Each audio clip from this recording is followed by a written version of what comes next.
What is degenerative disc disease? Hey everybody, this is Mike Erlob and you are on another episode of Power Your Life. So I wanted to talk to you about what is degenerative disc disease. This is something I get a lot of questions about because we see it all of the time in the clinic. It is such a very common diagnosis, common problem. In fact, most of us have it, and we don't even know that we have it. It can affect us at any point in time in our life. And, let's just get right down to it and let's talk about what is degenerative disc disease and how does that affect you and what kinds of problems does it cause and how, most importantly, what do you do about it? So getting our spine model, all right. What we're talking about is we're talking about the areas between each of our vertebrae, okay? So, we've already talked about herniated discs. We've talked about sacroiliac joint problems, SI joint problems. We talked about spinal arthritis. We talked about some of these other conditions. And degenerative disc disease is just really another, kind of another part of that. It's just a wearing out of the cartilage discs that are between the vertebrae. So you think of these, your vertebrae, like, I like to think of them like Coke cans, one stacked on top of the other. And then you have this little pad in between them. And it's a soft cartilage pad, and its job is to maintain the spacing of those vertebrae. So it maintains the spacing so that way your little nerve roots that are coming off of the side and then going down the leg, that they've got enough room here for everything. So what tends to happen is the disc itself will start to lose its hydration. It will start to become dehydrated. It will start to collapse down and become more narrow. And your doctor will see this when he takes an x-ray of your back because you'll see that the vertebrae are more closer together. The x-rays are not picked up by the cartilage, just by the bone. So when you have an x-ray of your spine, you'll see, gaps between each of your vertebrae. Now, there's no such thing as an empty gap in the human body. There's always something filled there. So what that is that's cartilage. And so the doctor, if he sees that those spacings between your vertebrae are narrowed at a certain level, then he knows that your disc is wearing out and you're being faced with a degenerative disc disease. Now, the thing that's important to know about this is these discs, they do not have any nerve supply, okay? They have very, very low blood supply, and they are what we call aneural, meaning without a nerve. So there's no nerve going to this disc, which means you can't feel it. You cannot feel your discs. So, if you are diagnosed with degenerative disc disease and you go somewhere, you go to your chiropractor, you go to another physical therapist, and they try treating your discs, it's not going to do any good. Okay? You can't fix these discs. You can't feel anything. So the disc itself is not the cause of the pain. Okay? The cause of the pain is all of the soft tissue adaptations that have occurred, all these imbalances that have occurred, which actually are causing the compression and the wearing out of the discs. So a disc it takes time to degenerate. It takes time for this to collapse down. And as that collapses down, and this takes several years for this to happen. This isn't something that just happens overnight. So what really is occurring here is all of the muscle attachments around the spine, and we've talked about the importance of those hip flexors. I mean, those, I'm telling you right now, those are key. Those are number one thing that you have to fix if you want your spine to be healthy. And so that psoas, spelled P-S-O-A-S, psoas muscle, part of the hip flexor, and it creates that pull directly on your spine. And it combines with iliacus right down in here and goes down to your femur. So that actually creates, when that muscle goes into a spasm, it actually creates a forward tilt of your pelvis.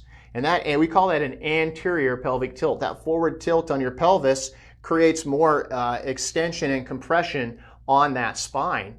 So you can imagine it's like if you were to, go in here and somebody was to grab a hold of your spine like that and just pull forward and tip your pelvis down. And then it was like, and imagine that being like that 24/7 all of the time. It's no wonder that that compression and that squeezing, it pushes all of that fluid out of the disc. The disc can't ever, gets any rest. It's just constantly being compressed. Then it's going to wear out, okay? Because the disc maintains its hydration and its nutrition through the circulation of the fluid. So as a disc goes through periods of where it's compressed, but then it gets distracted, okay, through healthy movement, that helps keep your disc healthy. So this is why we say that, movement is life. Because in order for your disc to stay healthy, you have to have the proper and healthy movement of the spine, which you can't have if that psoas muscle is so spasmed and hypertonic and creating that compression or that pull on the spine, which in turn is going to compress those discs. And if that's left long enough, that's going to wear those discs out, and then they're going to collapse down. So that's really what's leading up to that. And then that creates, weakening and a shutdown of your gluteal muscles. We talked about that, the disappearing butt syndrome, that your hip flexor or psoas is so hypertonic and so active that the gluteal muscles neurologically just shut down and they start to atrophy. And then you start losing that ability to extend your hips and extend your spine. You lose the support to the lumbar spine. And then your back muscles start to tighten up. And then you get with an anterior pelvic tilt. So as that psoas is pulling down and that's tipping this forward, now you got a pull on your lower abdominals. Those lower abdominals start to get stretched out. And we've seen that, you see individuals where, they have kind of this protruding abdomen, okay, and they have no gluteal development, okay. That is leading, that guaranteed that they will have some form of degenerative disc disease. You do an X-ray or MRI, it's going to show certain degrees of that because of those imbalances in their system that are creating that compression.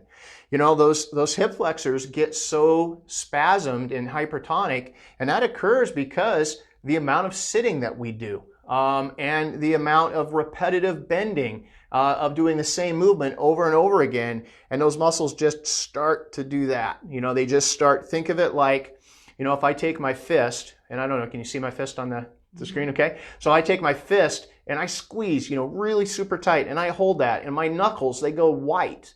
Well, it's because the blood flow is being reduced to that part of the skin, to that area, unless I let up. Well, that's what's happening with these hypertonic hip flexor muscles, is they're being squeezed and tightened down so much that blood flow there's still blood flow getting to them, but it's decreased. And then that creates chemical reactions. You get a buildup of waste products in the muscle becomes unhealthy, and it clamps down even more, creates more hypertonicity, which then creates more compression.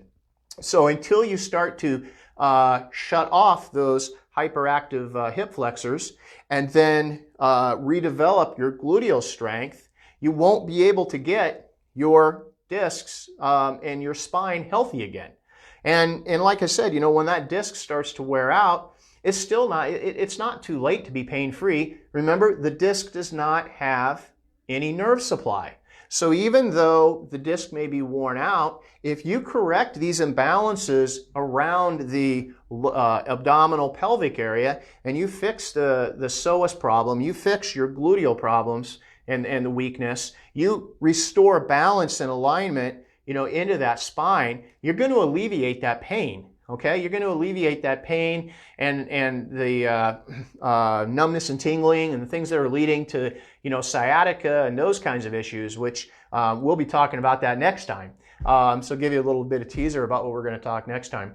But you have to shut down the psoas, you have to turn on the gluteal muscles, you have to restore balance to that entire spine and pelvic area. And this is what we do. This is what is the root cause of the condition.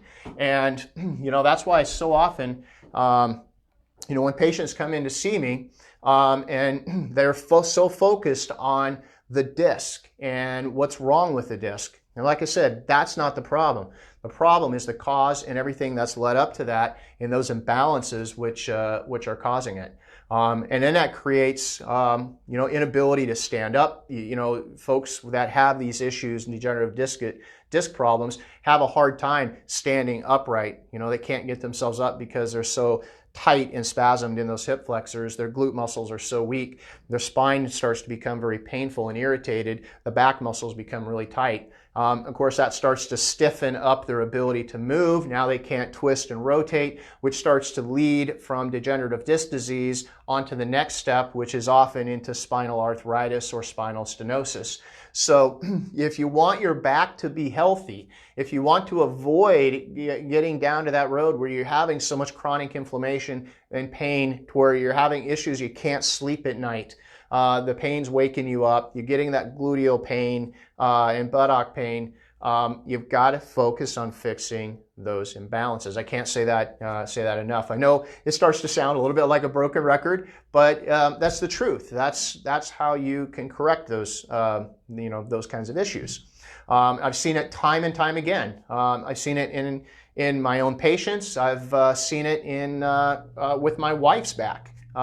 She has had issues with her back as well for a number of years, stemming from degenerative disc disease, a couple of disc herniations, and that's what has kept her from having to get injections and having to avoided surgery altogether, is correction of the spasm, hypertonic hip flexors, and building and strengthening of those glutes. I mean, those things are key. There's other things that you can do too. You can address the nutritional side, make sure you're getting enough sleep, maintain enough water, hydration. I mean, all of those things are keys.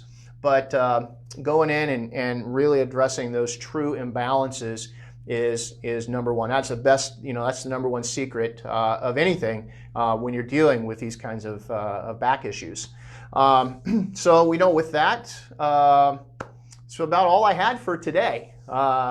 It's so great. I'm so glad to be back with you guys again. And I'm so passionate. I love talking about spine issues, which reminds me, I have a new ebook out, and it is the five best kept secrets to fast back pain relief. So there's a lot of really good stuff in there, things that you can put into practice right now, which will help you immediately. I can't stress it enough. If you want to get a copy of that, just shoot me a Facebook message and say, hey, I want my free back report. Or shoot me an email at mike@flex-pt.com. I'll make sure that you get that free copy. So until next time, which we are going to talk about sciatica. A lot of fun stuff to talk about, but I can't wait. We'll see you on Thursday. Bye.